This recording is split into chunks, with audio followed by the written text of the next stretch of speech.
Turambar déboucha sur Nengirith au coucher du soleil et apprit que Glaurung était au bord des falaises du Teiglin, mais s'en irait probablement à la nuit. Cela lui parut de bon augure.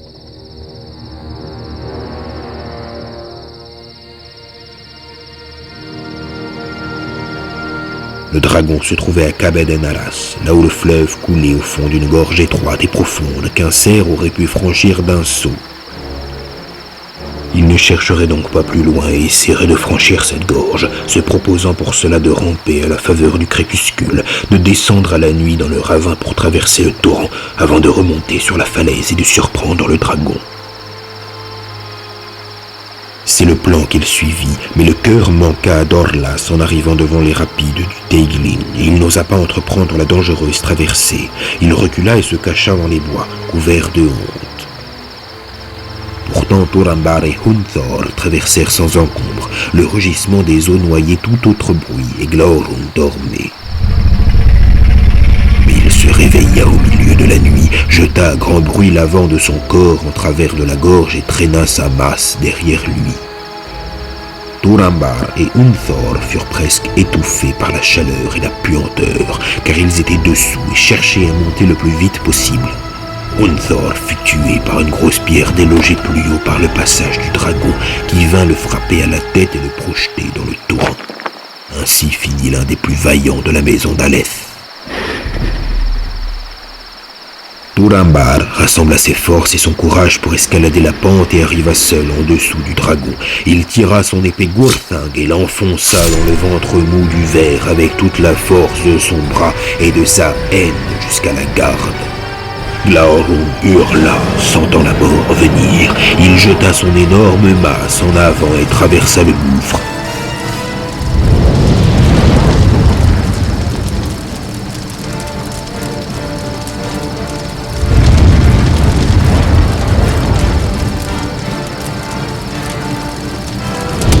Il roula et déroula ses anneaux dans les sursauts de son agonie, écrasant tout autour de lui, lançant feu et flamme jusqu'à ce qu'enfin il reste sans bouger et que ses feux s'éteignent.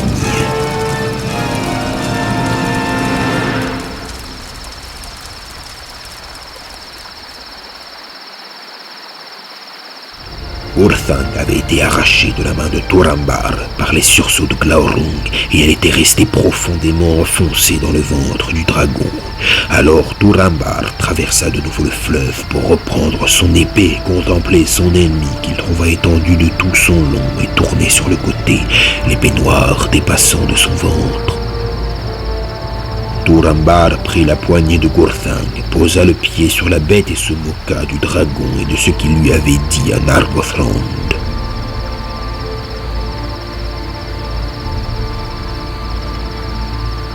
Salut, ver de Morgoth, à nous encore. Meurs maintenant, retourne à la nuit. Ceci est la vengeance du fils d'Urim.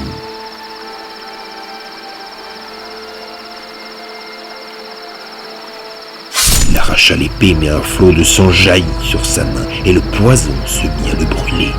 Glaurung ouvrit les yeux et regarda Turambar avec une telle haine qu'il en reçut comme un coup.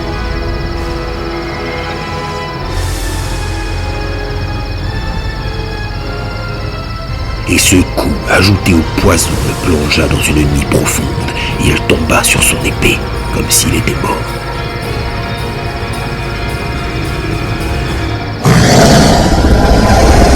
Les hurlements de Glaurung retentissaient dans les bois. Ils atteignirent les hommes qui attendaient à Nengirith, et quand ils virent au loin les ruines et les brasiers laissés par le dragon, ils crurent qu'il avait triomphé et s'employait à exterminer ses assaillants. Niniel s'assit en tremblant auprès de la cataracte. Les ténèbres dont elle était sortie s'abattirent à nouveau sur elle, et elle fut incapable de bouger de sa propre volonté.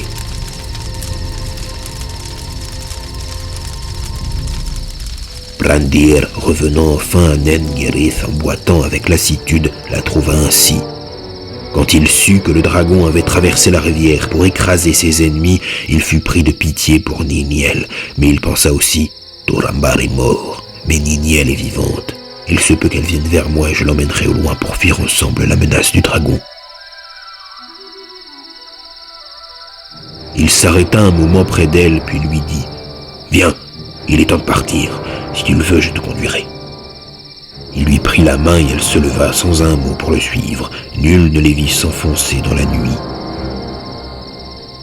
Mais la lune se leva alors qu'ils allaient vers le carrefour. Une lueur grise éclaira la campagne et Niniel demanda « Est-ce le bon chemin ?» Brandir répondit qu'il n'en connaissait pas de bon, sinon de fuir Glaurung comme il le pourrait et de se sauver dans le désert.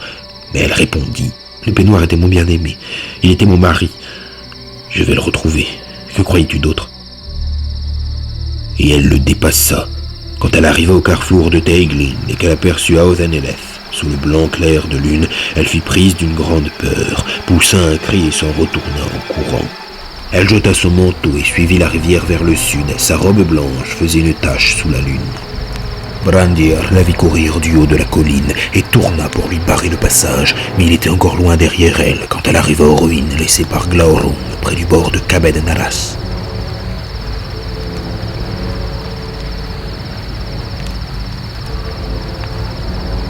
Elle vit le corps du dragon, mais ne s'en soucia point, car un homme était à côté. Elle courut vers Turambar, cria en vain son nom, vit que sa main était brûlée et la banda d'un morceau de sa robe en la baignant de ses larmes. Puis elle pleura et l'embrassa encore et encore pour le réveiller. Glaurung alors eut un dernier sursaut avant de mourir et parla dans un dernier souffle. « Salut, Nienor, fille de Húrin. Nous nous rencontrons une fois encore avant la fin. Je te donne la joie d'avoir enfin retrouvé ton frère et de le connaître pour ce qu'il est. Un lâche meurtrier, fourbe envers ses ennemis et trahissant ses amis, et maudit comme tous les siens. Túrin, fils de Húrin. Mais tu peux sentir toi-même ce qu'il peut faire de pire.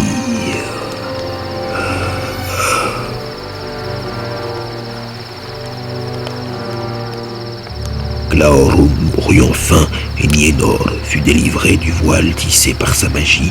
Elle se souvint de chaque jour de sa vie et regarda Túrin en s'écriant « Adieu, toi deux fois aimé. À Túrin, Turambar, Turonambar, Tanen, maître du destin, vaincu par le destin. Quel bonheur de mourir. »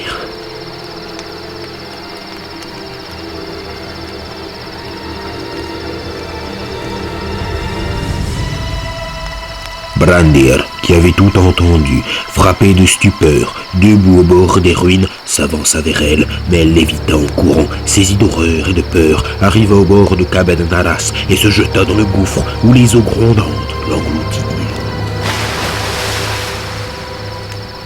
Brandir vint regarder vers le fond, puis se détourna avec horreur.